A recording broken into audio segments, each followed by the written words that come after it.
நம்மளை தான் பார்க்குறோம்.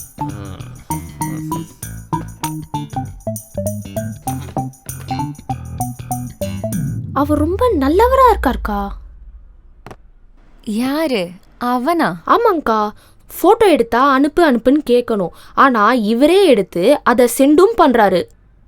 அவனை பத்தி உனக்கு தெரியாது, அவன் வேலையே அதான். என்ன இன்னைக்கு ரொம்ப அழகா இருக்கீங்க. இல்லைங்களா, ஒரு ஃபோட்டோ எடுக்கிறேன். சூப்பர், செமையா வந்திருக்கு. உங்கள் நம்பர் பண்ணுங்க, வாட்ஸ்அப் பண்ணிடுறேன்.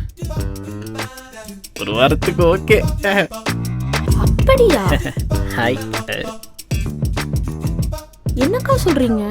அப்படியே பாரு, என்னதான் பார்க்குறாங்க. இவன் வேற ஒருத்தன். பாத்தியா, என்ன இவ்வளவு பக்கத்துல உட்காந்துருக்கான்? என்னை பற்றி தான் பெருமையாக பேசிட்டு இருக்காங்க. நடிக்கிறான் பாரு, கிறுக்கன். கிறுக்கனா? ஆமா, கிறுக்கன் தான்.